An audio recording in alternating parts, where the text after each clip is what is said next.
So I'm pleased to be joined by Judith Brown Dianis, who is the Executive Director of the Advancement Project and has an extensive background in civil rights litigation and advocacy. We're also joined by Catherine O'Regan, who is a professor of public policy at NYU Wagner and also served as Assistant Secretary for Policy Development and Research in the Department of Housing and Urban Development during the Obama administration. And we are joined by Mayor Michael Tubbs, the mayor of the city of Stockton, California. And Michael, as you can see, is a very young mayor. In fact, he's the youngest mayor that the city of Stockton has ever had, and also the first African-American mayor that Stockton has ever had. So thrilled that Michael is here with us.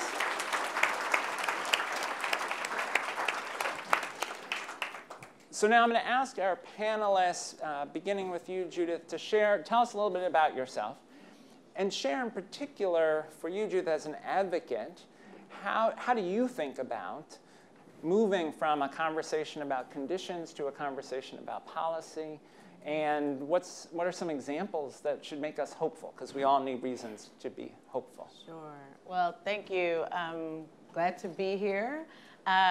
Really important to me is that I am a girl from Queens, Hollis, Queens, from a neighborhood that's called The Rock, because we have a red, black, and green rock right there at the middle of Farmers and Liberty Boulevard. And that is who I am and what I bring with me everywhere I go. Jamaica High School grad, doesn't exist any longer because Mayor Bloomberg closed that school down. We'll have that conversation in a minute. But really important to me is that Advancement Project, this is our 20th anniversary. And we started the organization because as civil rights lawyers, what we understood is that we could go out and file really important cases. And that after that, what would happen is we would walk away and hope everything worked out for everybody.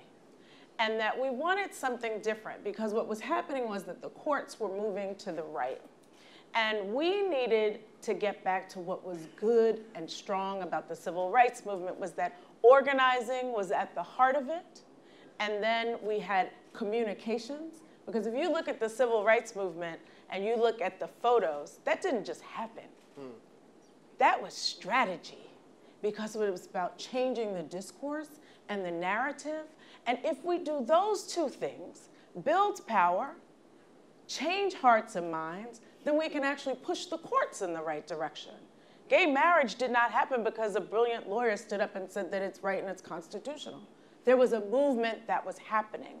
And so for us, at the end of the day, what we work for in this country is we don't call it policy. We call it structural racism. We call it the need for systems change and institutional change so that people can be in power over their lives. And so that's the work we do. We do work around education. We work on the school-to-prison pipeline in particular. We work with communities to stop school closings when folks have said, no, we want that community school in our neighborhood. We also work on criminal justice issues. Just filed a bail case in St. Louis around a jail where 95% of the people in that jail have not been to trial yet, and their average stay is over 300 days. So we work on those issues along with immigration and police accountability. And for us, I would say that one of the things, two quick examples of policy gone wrong and policy gone right. One is going wrong. If you have to believe that in order to get systems change, it is important to have the people who are impacted at the table. They cannot be an afterthought. They have to be in the design.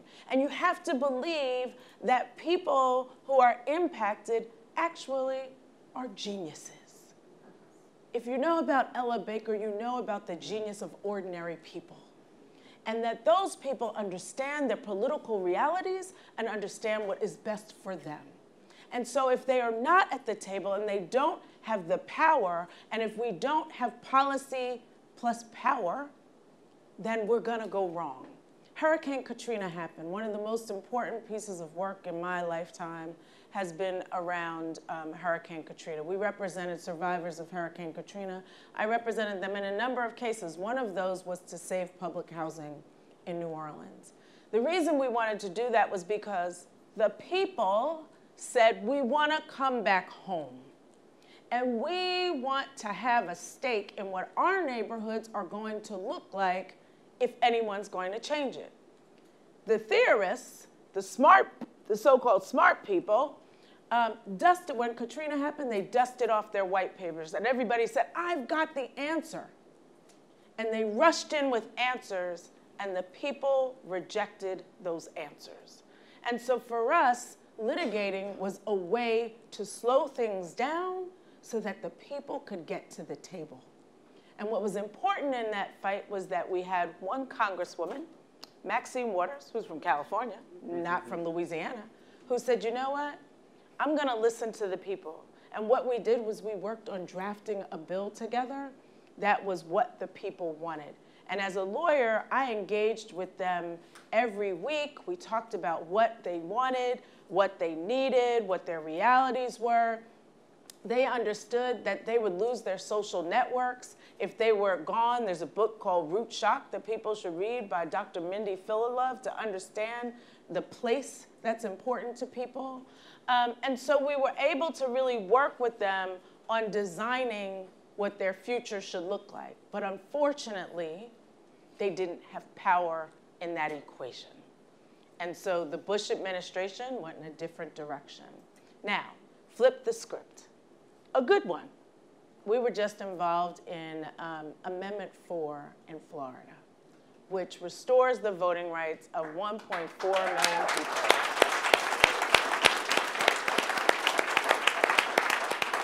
Important in that win was that that was a win that was from the bottom up. Formerly incarcerated people and returning citizens were the people who were pushing that amendment with the support of others. And so I want to close here by just saying that people have to be in the equation. They can't be the afterthought. If you are talking about mobilizing and mobility around poverty and you're not talking about race, you're in the wrong conversation, in the wrong room. That we also, in having this conversation, must not dehumanize and devalue the people who we say we're working on behalf of. And most people will know there is a common phrase that is anything about us, without us, is not for us. Thank you.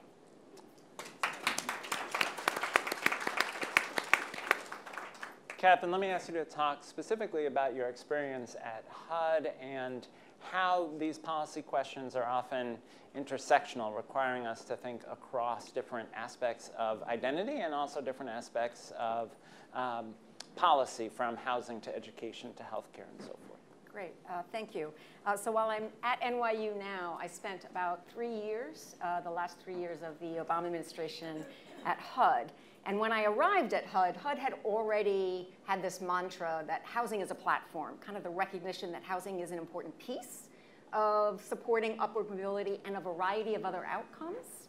So housing is about all those other things that we care about, but it's housing and, right? So there was a lot of cross-silo work going on, and I want to talk about one effort, not because it's perfect, but because it touches on some themes that have already been coming up and we're going to finish the day with. And it's most importantly for me, a reason to talk about it also is it's a specific policy that is aimed at a piece of what this conversation has to be about, which is dismantling segregation in this country and overcoming those disparities and opportunity that drove the map that we saw earlier. So this is the Sustainable Communities Initiative, which was a joint initiative between HUD, EPA, and the Department of Transportation.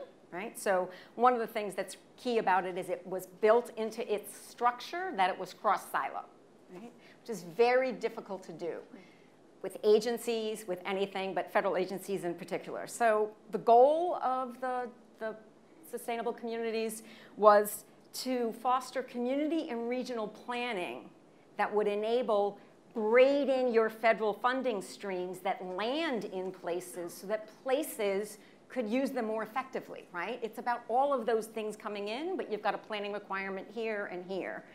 And another thing I liked about it is built into its mission was not just making stronger places, but inclusive communities, right? So the goal is you're doing it for all.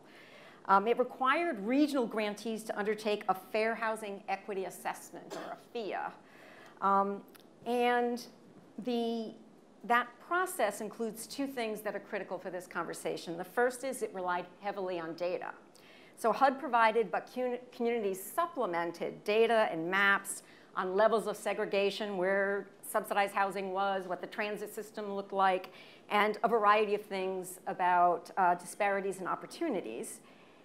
And it married that with the requirement for robust community engagement, right? So you used to take a broad set of stakeholders, voices who were not normally part of a planning process, came into a conversation that was informed by and interpreted the data for a conversation about what the communities looked like, what the barriers to opportunity were, what strategies and goals you might want to adopt. Now that's the theory, right? It probably didn't work that way for every place that did it, but it built that into how the conversations were supposed to occur.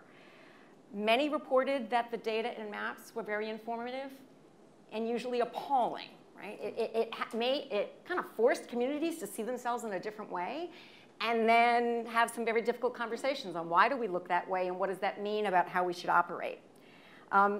A comprehensive plan came out of this, but I want to use one example of the potential of this type of process, and it came out of Chicago. Among other things, the FEA surfaced a spatial mismatch between jobs, housing, and transit systems. And those data and that picture help shift the local conversations to make an economic case for the mismatch and the imbalance in the region. So it shifted the narrative. It gave them a tool for shifting the narrative, which we know can be so key, and we're going to talk about this afternoon. Advocates used the data to then build a much broader set of support for addressing the mismatch through affordable housing policy. And one tool that they created is called the Regional Housing Initiative, which allows the public housing authorities throughout the region to pool their vouchers and then move more to where the housing needs were, where the employment opportunities were, and actually was married after this with some of the mobility efforts that Raj was talking about, with counseling and a variety of things to help make moves to opportunity. Baltimore and Denver have adopted a similar approach. And then after the grants ended, because this program's funding ended in 2015, communities reported that the experience created cross-sector connections that then fed into other planning processes and policy conversations, because now I know who the person is in education that cares about this thing that I'm going to reach out to. And so that's part of the goal of any one of these processes, which is it kind of feeds forward. So the initiative ended in 2015, but that process was rolled into HUD's final rule on affirmatively furthering fair housing. It flows off your tongue, AFFH. And so that process has a lot of promise. It is not perfect, and the Trump administration has suspended that rule and process. New York City is doing it anyway and is going through that process now, a very robust one with engagement. But I think it's I think if we want to make traction on lowering levels of segregation and getting rid of one of the big structures that creates disparities, we need a new architecture for local decision-making about the investment and policy decisions that shape place. And whatever that process is, it should be cross-silo. It's going to be data-informed, but it has to have community engagement at its heart. And this is an example of equity planning tools that are coming out that I'd put a mobility bet on a place and do some work on that, because it can radically change the conversations. Thanks. Michael, let me turn to you and ask you to talk about even deciding to run for mayor, why you think city government is the place to make a difference, and maybe an example of where you think you are making a difference. Absolutely. Good afternoon. My name is Michael Tubbs. I like to say I'm not the intern, but I am the mayor of the city of Stockton, California. And before I was mayor, I spent 4 years as a city council member. But to your question, I think my interest in government is not because of politics and the messiness of that, but it's really because of policy. I understand that growing up, so much of the narrative in our household was about the bad decisions my mom made when she had me at 17, or the bad decisions my father made, which was why he's still incarcerated and has been for the past 28 years. But as I've gotten older, I realized that a lot of these choices are shaped by policy choices and shaped by environments. So I'm interested in government and decided to be involved in government because I do think policy has created this mess that we're talking about. Like the opportunity map Raj showed earlier, it's not acts of God. They're literally acts of mostly men and some women who made decisions over hundreds of years that have created conditions we have now. But I think the hope in that, and it's why we're having this conversation, is that it's acts of good men and women that could undo some of that work. So after growing up in Stockton in poverty, I was able to go to college, and there I was able to intern in the White House, and my job was to work with mayors and councils nationwide.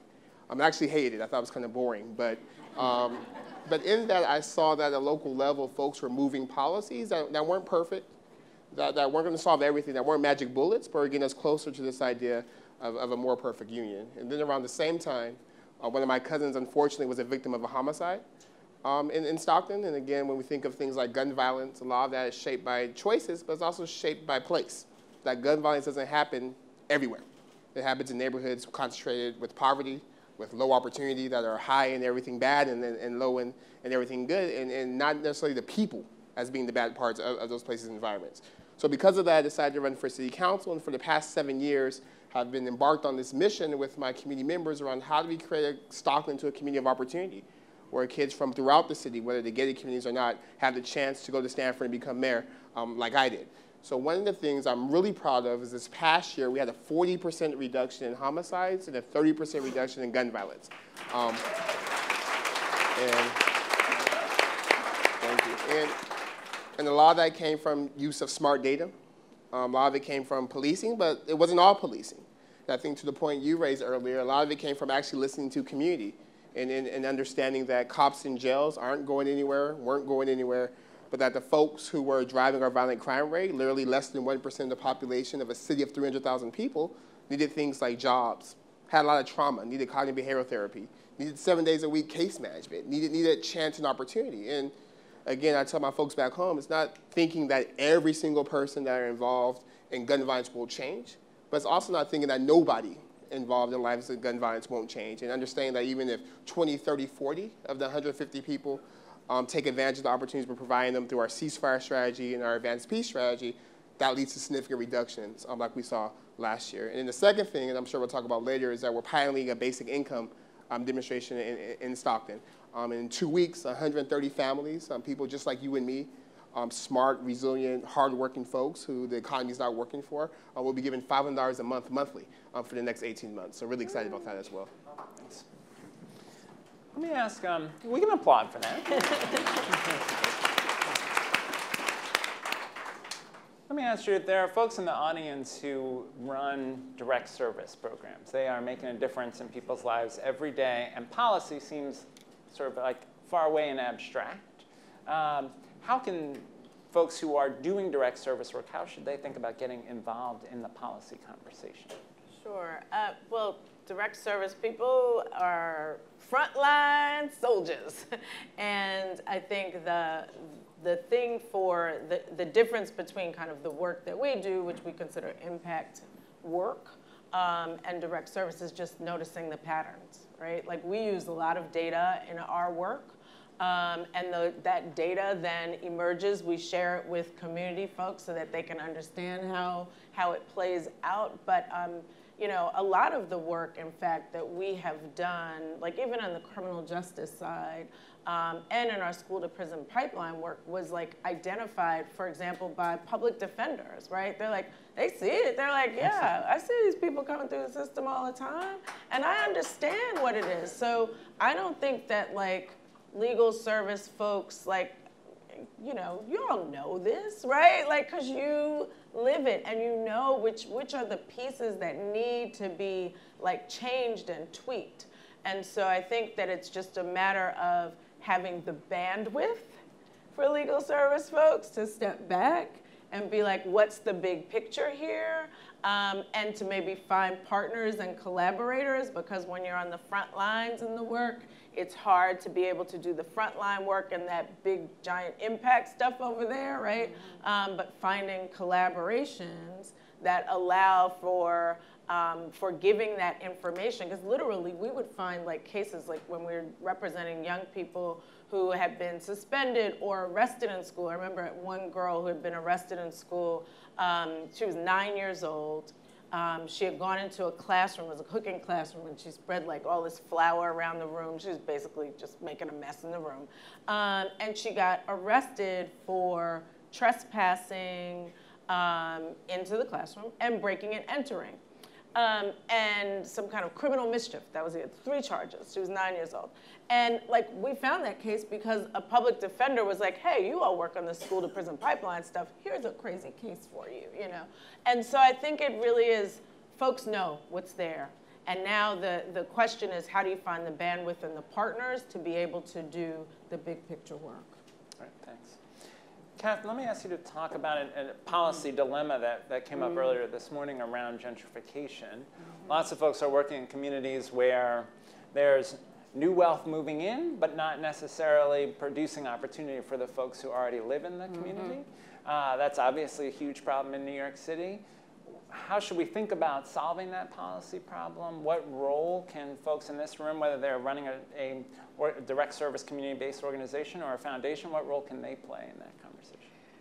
So I'm going to take it up one level, which is New York City has an amazing affordability crisis, but that is shared pretty broadly in this country, even in housing markets that are not hot. And so I want to think about what are some of those drivers, and then we can take it back to New York City to think about specific things for New York. In terms of some of the types of how we got here, we've got an affordability crisis that's been building for more than 30 years. You've got there were these great graphs that just show the cost of housing going up like this. And some research has really shown at the same time a real increase in a lot of local barriers for producing housing.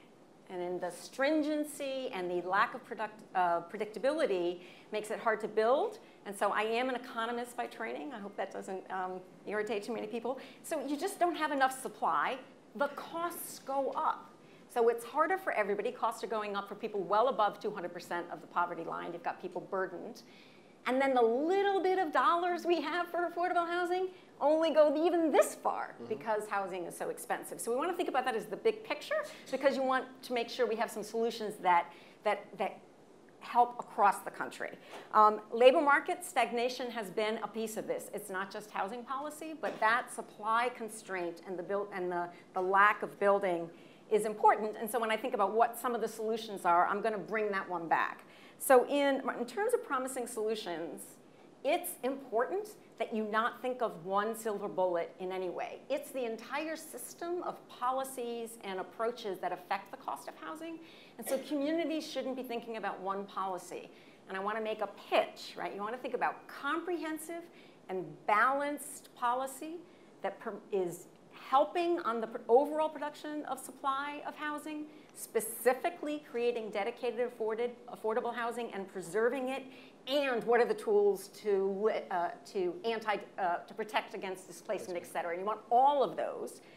So the Furman Center, which is part of my job at NYU, and Apt Associates created something to help communities think about comprehensive and balanced strategies. Here's the plug, localhousingsolutions.org. It's an online toolkit. It's got like 85 different policies and a little self-assessment tool. But the goal is don't look for one policy. You want to align all your policies. You can be doing one thing over here on creating housing, and you're doing nothing on preserving, and you're just losing it 5 years later, right? So you want to align everything. That said, in really hot markets like New York City, there are some things to be thinking about. And there's the benefit side of a heated market, and there are a couple of tools for thinking about harnessing those benefits, right? So one of them is inclusionary zoning, so that when you're producing market rate housing, it comes with creating resources or actual hard units that are affordable. So you get some of the resources. Now, nothing's close to perfect. It's very hard to actually do this well and have it be effective, and all the devil's in the details. But it's a mechanism. You want to take the upside of the market and funnel some of those resources to affordable housing that's dedicated there. A second way you can harness that, and it's particularly important here in New York City, is to think about this in terms of funneling resources into the deteriorated and dilapidated public housing stock. Now, in some other cities around the country, like New York City, that public housing stock has gentrification all around it, right? So in New York City, 2/3 of public housing units are surrounded by block groups where the average income is above New York City's average, okay? So you wanna invest in those units and keep them affordable. Congress isn't funding it. People here know there is, the NYCHA has $32 billion capital backlog need. HUD has created a tool called the Rental Assistance Demonstration. Again, also not perfect, but it is a mechanism to harness private capital and invest it in public housing units. It's particularly useful in places where you have strong markets, so you might be able to actually leverage the capital for dedicated long-term communities. And it's a big part of what New York City is thinking about doing as a way of meeting those capital needs, and it's being rolled out around the country. But lastly, you do need to be thinking about specific anti-displacement policies. So the preserving of affordable units in those gentrifying neighborhoods is an anti-displacement strategy, but also some of the anti-eviction work that recognizes there's been increases in the volatility of income. So somebody might barely be making it, but with any kind of shocks, right? You're going to now suddenly be evicted. And so you can even here make an economic case for, oh, the one-shots, the ways of smoothing and stopping the catastrophic event of losing housing, and that has collateral damage with it, with a short-term type of infusion. And I think there's a lot of promise in those types of policies. Can I just add something real quick? So agree, and values. What are your values in the work and the policies that you're putting forward, you know? Like when I look at like Hope 6, for example, when we sued over public housing in New Orleans, I had the opportunity to depose one of the architects of Hope 6. And he said that one of the reasons that we decided to do this was because we thought that some of the values of higher income people would rub off on poor people. That's what he said. And so we've got, you know, like the policy is important, but what are our motives? Where are we trying to go? Do we actually want those folks to stay in their communities? Do we value the fact that they actually have a neighborhood, they have relationships? You know, Miss So-and-so who lives down the hall, you know, takes care of my kids when I have to go to work. You know, Aunt Tina, who's my husband's aunt, who lived in the projects, you know, she was known as the mayor of her building, right? And if they get rid of that public housing, all of those networks are gone for those people. And so I just want to add back the values-based work. Having been at HUD, I've gone into many communities where you're just getting yelled at. It's like, you're telling me I need to move to have a decent place to live?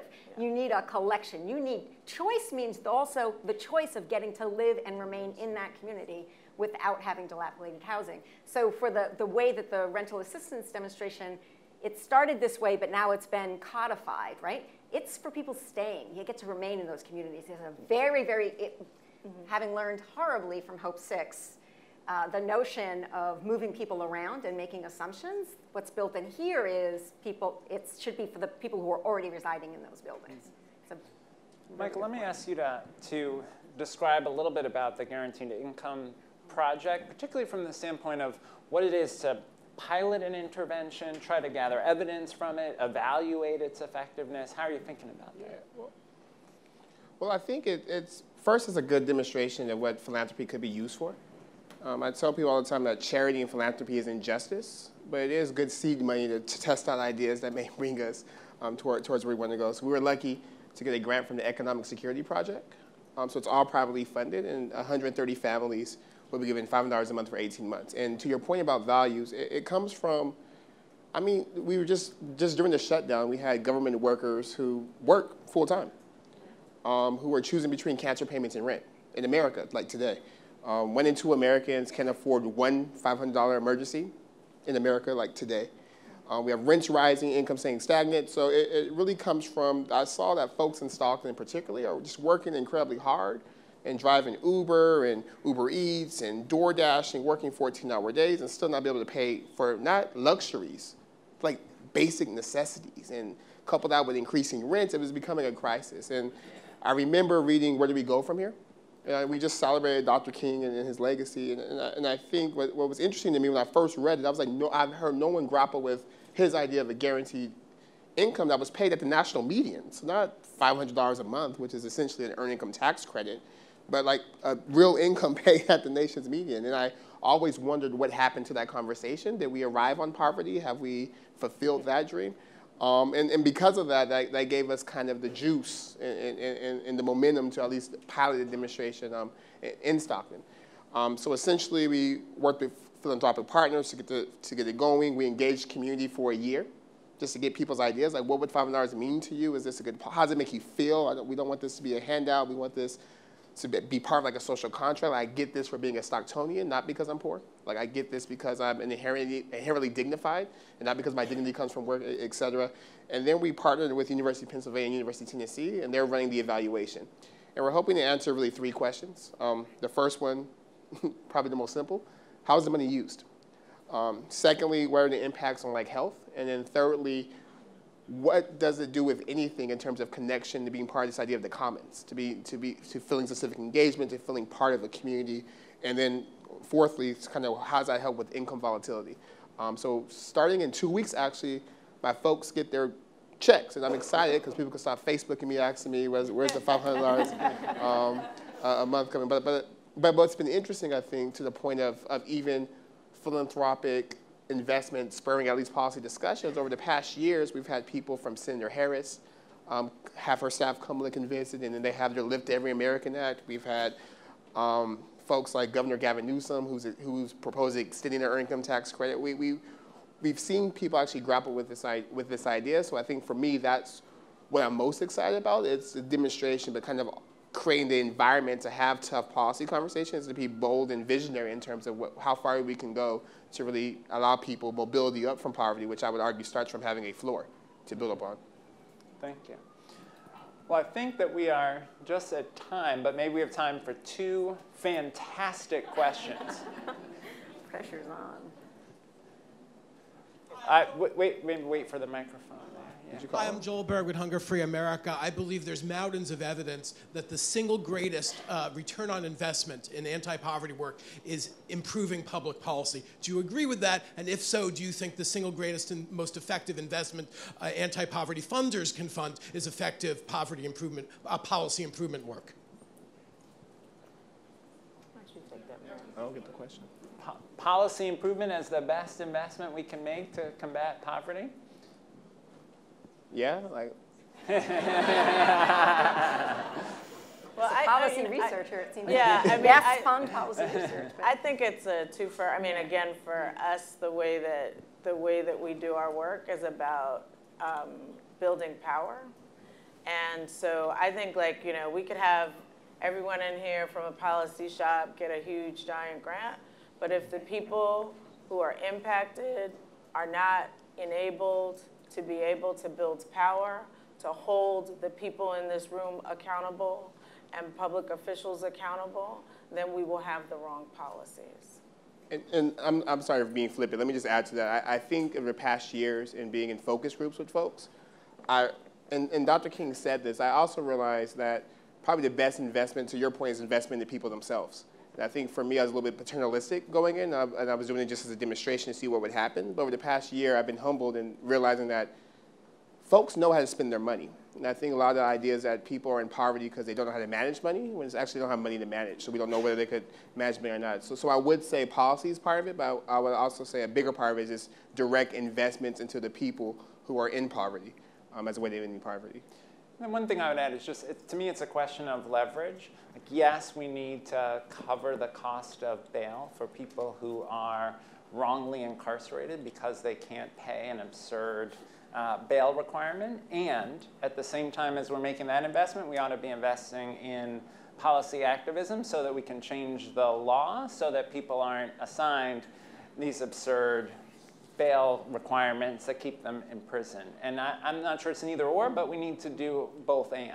Right, like I just thought, like our case in St. Louis actually comes out of the community's outrage about a jail called the Workhouse and the conditions there, and then realizing that the people that are there, 95% are pretrial. And so the community wants to close down the jail. So one of the reasons we're bringing the bail lawsuit is because if we can get all the people out because we've won on bail, then they won't need the jail. And if they don't need the jail, the community wants to be in on how to repurpose and reinvest that money in the community. Oh, back there.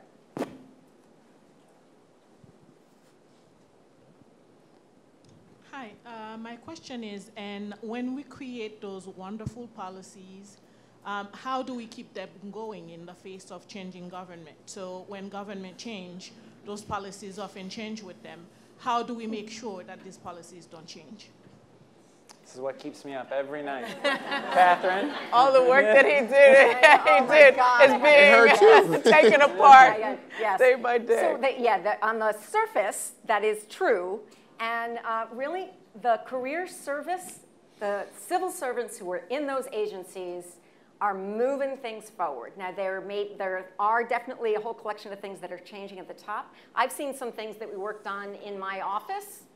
They're coming out under somebody else's name, and I'm okay with that, right? The civil service has recast something. We took my name off a whole bunch of stuff right before I left so that it wouldn't be tainted, and they issued. The research, the policy stuff that they're researching for the next 4 years. Oh, this is live stream. They might be watching. Yeah, I realize this is probably I shouldn't be saying it, but so you can. But maybe this goes back to the point of investing in the people, right? So the people who are in those agencies, who put a lot into, the last administration put a lot of resources into HUD and data and policy work, and the people there are holding tight on those and moving forward. And so it doesn't all turn over at the top at all, but you need to be intelligent when you're there to make choices about how you can embed things so that it's the long road. Yeah.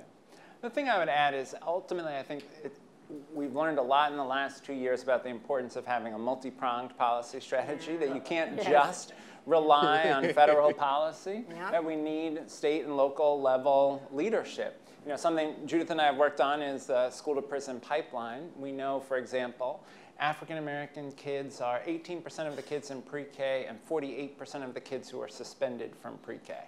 These are 4-year-olds who are sent home from school saying school is not for you. We know that there are 1.6 million kids who go to a school where there's a sworn law enforcement officer in the school and no school counselor. And so now we put in place federal policies that were designed to have people pay attention to racial disparities in school discipline. The current administration has removed that guidance. That is a problem, but it doesn't mean that states and districts and schools and principals and teachers don't still have a moral responsibility to do the right thing by kids. And so Judith and I now in our work are organizing to put pressure on governors and legislatures and state boards of education and state commissioners and district superintendents and local school boards. Right? And so we've got to have this multi-pronged strategy, whether it's in housing or healthcare or education, that says we got to do direct service, and we got to do policy advocacy, and we got to do policy advocacy at multiple levels.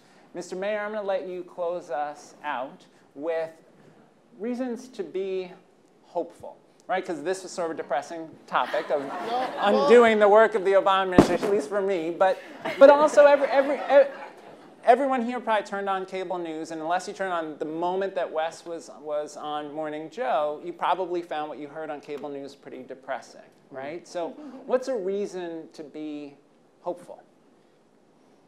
Cool. Well, I think especially this month is a perfect reminder, it being Black History Month.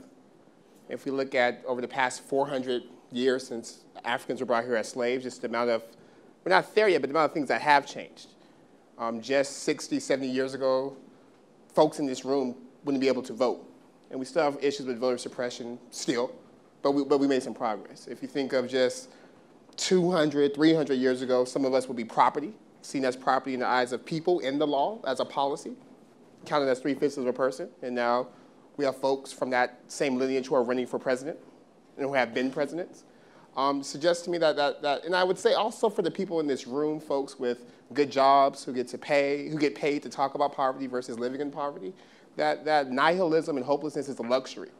Like I know the folks I represent in Stockton who are migrant workers or working 2 or 3 jobs or healthcare workers or janitors, they have to hope for tomorrow, because if they don't have hope, like what does that mean for their life? There's nowhere to retreat from. That the things we're talking about aren't just things we read in papers or things we see in charts, but they're real people, and those people give me so much hope. I think of a group of Black and Latina grandmothers from our old council district who sat me down and told me for 30 years they've been fighting and fighting and fighting to close down 1 liquor store in their neighborhood and never gave up.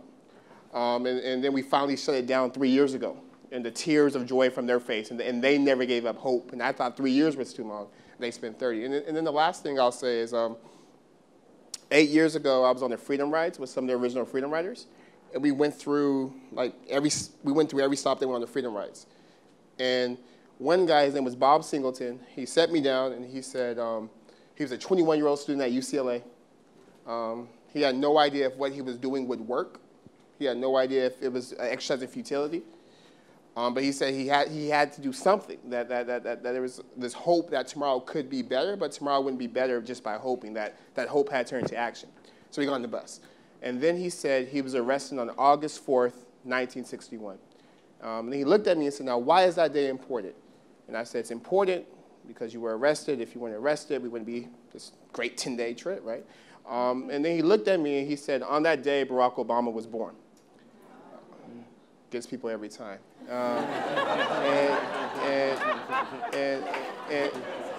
And wrapping up, he said he had no idea that the choice he made to choose hope versus saying that segregation has been around forever, it's not going to change, would pave the way for a child born with no opportunity would have a chance 50 years later to be president. And then he looked at me and said, what are you prepared to do today so that 50 years from now, a child born has more opportunity than you have? And I think that's why I'm hopeful, because I'm only here on the stage as mayor because folks who had less opportunity than I have now had hope that one day there would be a Michael Tubbs as mayor of Stockton. So, yeah.